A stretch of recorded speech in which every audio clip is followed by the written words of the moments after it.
ಮೈಸೂರಿನ ಚಾಮುಂಡಿ ಬೆಟ್ಟದಲ್ಲಿ ಆಷಾಢ ಮಾಸದ ಸಂಭ್ರಮ ಮನೆ ಮಾಡಿತ್ತು. 4ನೇ ಹಾಗೂ ಕೊನೆಯ ಆಷಾಢ ಶುಕ್ರವಾರವಾಗಿದ್ದರಿಂದ ಲಕ್ಷಾಂತರ ಭಕ್ತರು ಅಮ್ಮನ ದರ್ಶನಾಶೀರ್ವಾದ ಪಡೆದು ಪುನೀತರಾದರು.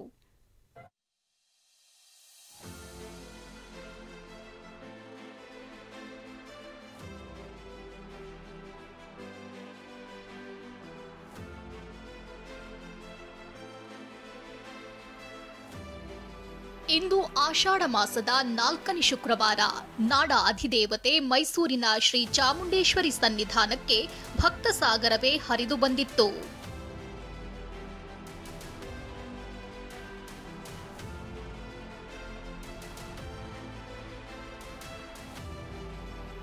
ಮುಂಜಾನೆ 3:30 ಅಭಿಷೇಕದೊಂದಿಗೆ ಪೂಜೆ ಆರಂಭವಾಯಿತು. ದೇವಿಗೆ ವಿಶೇಷವಾಗಿ ಸಿಂಹವಾಹಿನಿ ಅಲಂಕಾರ ಮಾಡಲಾಗಿತ್ತು. ಲಕ್ಷಾಂತರ ಸಂಖ್ಯೆಯಲ್ಲಿ ಆಗಮಿಸಿದ ಭಕ್ತರು ದೇವಿ ದರ್ಶನ ಪಡೆದರು.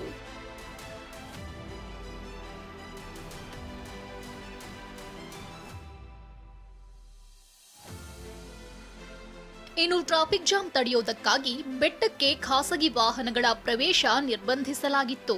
ಭಕ್ತರಿಗಾಗಿ ಜಿಲ್ಲಾಡಳಿತ ಲಲಿತ್ ಮಹಲ್ ಮೈದಾನದಿಂದ 50ಕ್ಕೂ ಹೆಚ್ಚು ಕೆಎಸ್ಆರ್ಟಿಸಿ ಬಸ್ಗಳಲ್ಲಿ ಉಚಿತ ಪ್ರಯಾಣದ ವ್ಯವಸ್ಥೆ ಕಲ್ಪಿಸಿತ್ತು. ಕೇಂದ್ರ ಸಚಿವೆ ಶೋಭಾ ಕರಂದ್ಲಾಜೆ, ಸಚಿವ ಮುನಿಯಪ್ಪ, ಬಿಜೆಪಿ ರಾಜ್ಯಾಧ್ಯಕ್ಷ ವಿಜಯೇಂದ್ರ, ಶಾಸಕ ರೇವಣ್ಣ ಸೇರಿ ಜನಪ್ರತಿನಿಧಿಗಳು ದೇವಿ ದರ್ಶನ ಪಡೆದರು.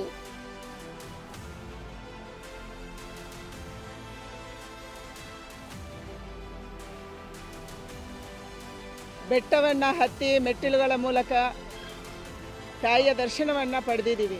ತಾಯಿ ಚಾಮುಂಡೇಶ್ವರಿ ನಮ್ಮ ದೇಶವನ್ನು ಹರಸಬೇಕು, ನಮ್ಮೆಲ್ಲ ಜನರನ್ನು ಹರಸಬೇಕನ್ನುವಂಥ ಪ್ರಾರ್ಥನೆಯನ್ನು ಸಲ್ಲಿಸಿದ್ದೀವಿ. ಇನ್ನು ನಟಿ ಭವ್ಯ ಸೇರಿ ಅನೇಕರು ದೇವಿ ದರ್ಶನ ಪಡೆದ್ರು. ಆಷಾಢದ ಕೊನೆ ಶುಕ್ರವಾರ ದೇವಿಯ ದರ್ಶನದಿಂದ ಕೃತಾರ್ಥರಾದ್ರು. ರಾಮ್, TV9 ಮೈಸೂರು.